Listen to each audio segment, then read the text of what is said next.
अच्छा, तो अभी बात करते हैं occlusal table of the mandibular second premolar की। ठीक है, तो इसका ओक्लूजल टेबल जो है वो थोड़ा सा कम्प्लेक्स होता है। इसमें 3 तरह की वेरिएशन पाई जाती हैं। ये वाई शेप हो सकता है, उसके अलावा ये हमारे पास एच शेप हो सकता है, यू शेप हो सकता है। ठीक है, तो मोस्ट कॉमनली जो हमारे पास पाई जाते हैं तकरीबन 80 to 85% वो हमारे पास वाई शेप फीचर है, जो कि आपको जो मेरे पास मॉडल मौजूद है। ठीक है, इसमें आपको स्ट्रक्चर नजर आ रहा होगा ये वाला। ठीक है, ये वाई शेप स्ट्रक्चर बन रहा है। ठीक है, इसमें सेंट्रल ग्रूव और लिंगल ग्रूव से ना आपको वाई शेप स्ट्रक्चर नजर आ रहा है ये वाला। ठीक है, तो इसको वाई शेप कहते हैं। बाकी एच शेप भी होता है, यू शेप भी होता है, लेकिन मोस्ट कॉमन यही पाया जाता है।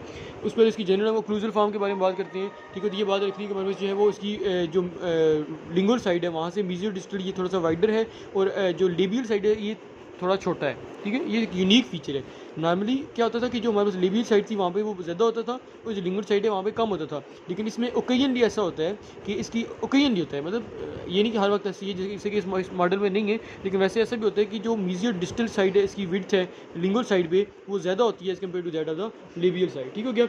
उसके अलावा इसके अंदर इसके ओवरऑल हम शेप के बारे में बात करते हैं। सुकियर होती है इसकी जो हमारे मीजियल और डिस्टल साइड से जो कन्वर्जेंस होती है टुवर्ड द लिंगुअल, जैसे गर्दान में होती थी, वो थोड़ी सी कम होती है। ठीक है, उसके बाद नेक्स्ट हम बात करते हैं इसके अंदर कस्प कितनी है। तो उसके अंदर जो मैंने मॉडल उठाया उसमें 3 कस्प है, मैंने मार भी गया 1, 2 and 3। ठीक है, 3 कस्प इसके अंदर पाई जा रही है। उनका नाम क्या है, एक हमारे बक्कल कस्प है, उसके बाद हम कहते हैं mesio lingual and the distal lingual cusp. ठीक है, 3 कस्प है, buccal cusp, mesio lingual cusp और द डिस्टल लिंगुअल कस्प। हर कस्प के आगे 4 कस्प रिजेस होती हैं, वो हम सिंपल जिस तरह मैंने पहले भी वीडियोस में नाम आपको बताता रहूँ। ये बक्कल कस्प की एक लिंगुअल, मीजियल, डिस्टल और साथ में बक्कल, इससे आगे सबकी होती है। ठीक है, इंक्लाइन प्लेन कितनी होती है, हर कस्प की 4 इंक्लाइन प्लेन होती हैं। अब जो इंपॉर्टेंट बात है जो एमसीक्यूज वगैरह में पूछी जाती है कि किसकी कितनी फंक्शनल इंक्लाइन प्लेन है और कितनी नॉन फंक्शनल इंक्लाइन प्लेन है। ठीक है, तो इसके अंदर अगर देखा जाए तो इसकी 4 फंक्शनल इंक्लाइन प्लेन होती हैं बक्कल कस्प की। चारों की चारों जो प्लेन्स है वो जो इसकी इंक्लाइन प्लेन है चारों की चारों फंक्शनल है। उसके बाद जो हमारे मीजियो लिंगुअल था उसकी कितनी फंक्शनल है, उसकी 2 फंक्शनल होती है। ठीक है, दोनों जो हमारे पास पाई जाती है बक्कल साइड पे, इसकी बक्कल साइड पे। ठीक है, जो लिंगुअल वाली है दोनों फंक्शनल नहीं होती। इसी तरह जो डिस्टल लिंगुअल था उसका भी दोनों इस साइड वाली,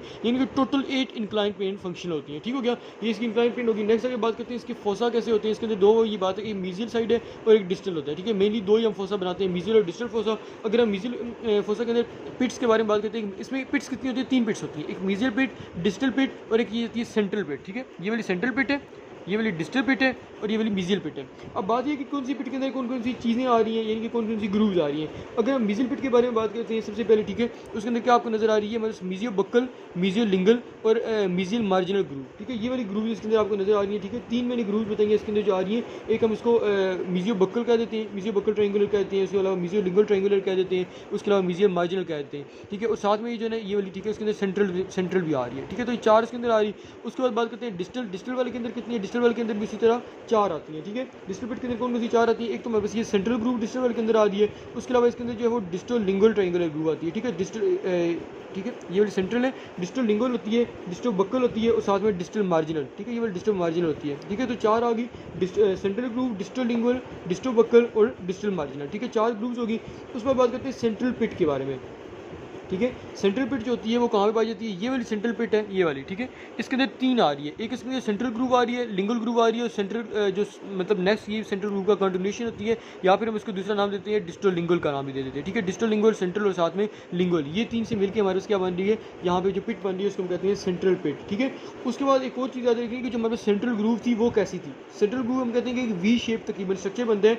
इसके अंदर क्या है, एक तो हम कहते हैं कि ये कौन कौन सी, यहाँ से आपको बता दो, ये मीजियल पिट से लेकर डिस्टल पिट तक तकरीबन जाती है। ठीक है, ये जो स्ट्रक्चर है ये, ठीक है, ये आपको बता दो, ये वाला स्ट्रक्चर जो है वाई का वी जो है ये हमारे पास सेंट्रल ग्रूव आती है। ठीक है, यहाँ से लेके यहाँ तक ये वाला स्ट्रक्चर सारा का सारा आता है सेंट्रल पिट। अब सेंट्रल पिट को भी हम फर्दर 2 हिस्सों के अंदर डिवाइड कर सकते हैं, 2 ग्रूव्स के अंदर।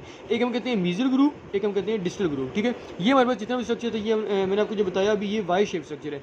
उसके बाद एक यू शेप स्ट्रक्चर होता है, एच शेप स्ट्रक्चर होता है। वो मॉडल तो मेरे पास नहीं पड़े उस शेप के, आपको सिंपली बताता हूँ। ठीक है, आपको मैं पिक्चर से बताता हूँ।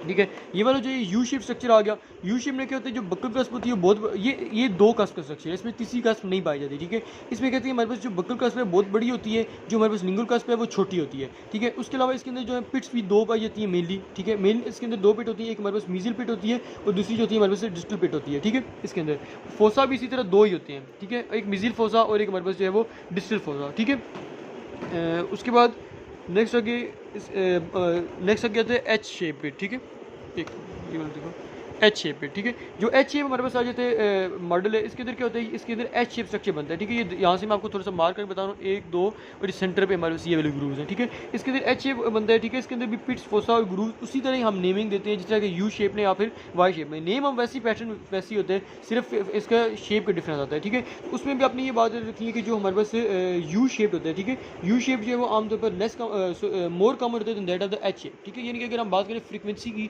कि कौन सा दांत ज़्यादा पाया जाता है, तो सबसे पहले वाई शेप, वाई के बाद यू शेप और एच शेप उसके बाद पाए जाते हैं। एच शेप जो होता है वो लीस्ट कॉमन होता है। और अगर जितने भी मैंने अभी पढ़ाए, मतलब तीनों स्ट्रक्चर बताए हैं, सारे सबकी जितनी भी स्ट्रक्चर इनकी रूट सेम होती है। रूट सब की वही बात है कि जैसे नॉर्मली आपको फीचर्स थे, ठीक है। रूट जो है वो नॉर्मली जिस तरह के फीचर हमारे पास पाया जाता था, वही बात है कि हमारे पास ओवल है, ठीक है, ओवल है। उसके अलावा हमारे पास ये इस दांत की जो रूट होती है तकरीबन वो दोनों साइड से इक्वल होती है, लिंगुअल और लेबियल साइड दोनों साइड से इक्वल होती है, ठीक है। उसके अलावा सिंगल रूटेड होता है और ये वाइडर होती है labio lingually as compared to the mesio distally.